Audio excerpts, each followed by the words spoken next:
I'm William Stewart, co-founder of Teleos. Welcome back to our verse-by-verse study on the book of 2 Corinthians. I'm glad you're here. We're in the last portion of chapter 8, talking about the gift of Jerusalem. And Paul, in the first section, talked about the handling of that gift and the Corinthians' attitude towards it. And we continue this section again on the handling of the gift and specific focus on Titus and the brother. So this again was an important gift to Jerusalem from the churches in the Greek sections of the Roman Empire. I'm assuming where Paul had gone and evangelized and set up churches, so he knew them and could ask for this money. And this gift was helping the poverty and perhaps the ministry of Jerusalem. Jerusalem, of course, was an important founding church of the church age, and many of the apostles were still there. James and the brother of Christ, James, Matthew, and even though it was impoverished, held a special place because of the ministry of our Lord Jesus Christ and his death and resurrection. So let's go to the verse 16 and start. Thanks be to God, which put the same earnest care into the heart of Titus for you. So Titus, I think a disciple and certainly a colleague of Paul, had the same earnest desire for the Corinthians as Paul did, and his wishes for them in terms of the gift giving and also Christian maturity. For indeed he accepted the exhortation, otherwise to help out with the gift to Jerusalem, being more forward, or his taking initiative, spudi, the original Greek, of his own accord, he went unto you. And we sit with him, the brother, whose praise is in the gospel throughout all the churches. So here, Paul also sent another Christian who was, by Paul's account, mature. Who is this brother? Well, we don't know. It's not named. There's been speculation. I'm guessing he's not named for security purposes.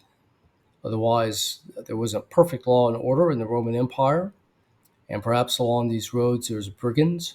So if he had named a name, that information could have gone out to perhaps somebody who could have robbed the brother of this money for Jerusalem. Just a guess. Verse 19, not only for that only, but who is also chosen of the churches to travel with us in this grace, which is administered to us to the glory of the same Lord and to your ready mind.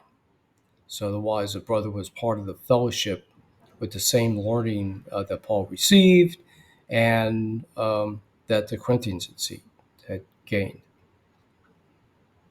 Avoiding this, that no man should blame us for the abundance that is administered by us. Otherwise, Paul did not want to be blamed for any mishandling of this money.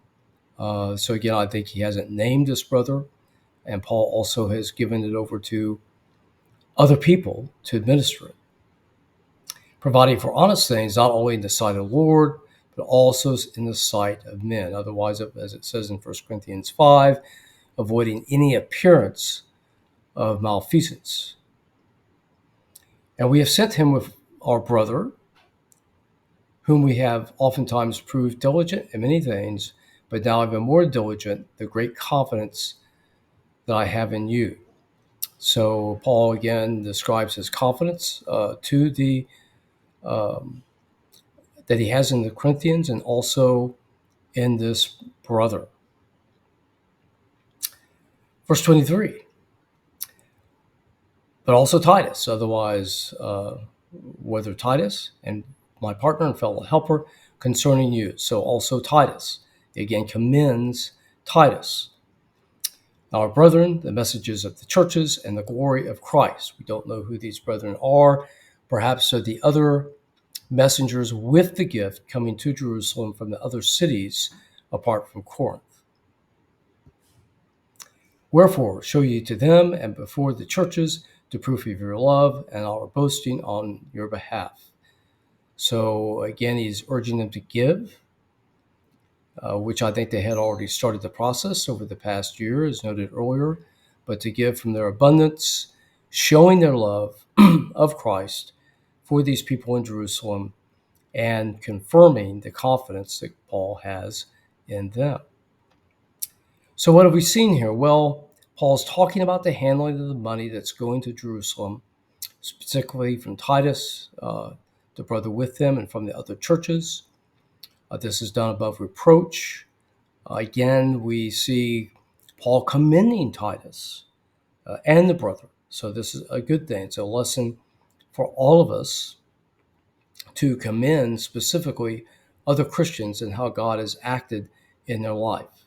And this is a key for the church, for unity and for people to be encouraged. But take some thought of how to compliment other people. The giving aspect, of these churches helping out other churches by faith. There's no percent here. There's no specific amount. It's what a church would give and individuals would give by faith in helping other believers for any worthwhile need, whether it's to have essentials or to spread the gospel, just according to God's word. Paul's careful here to take care of the details in his communication with the Corinthians, knowing that he is living on the edge with them. So he takes the extra time here, as difficult people always do, and the Corinthians were difficult in their immaturity and pushback towards Paul.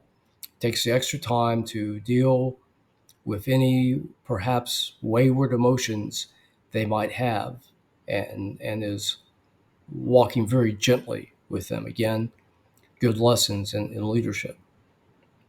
20% of the people take 80% of the time, or maybe that's 10% of the people take 90% of the time. All right, thank you for joining me today. We'll head into verse 9 next time. I will continue to talk about the collection for Jerusalem and attitude towards giving. Important lessons for all of us. I'll see you then.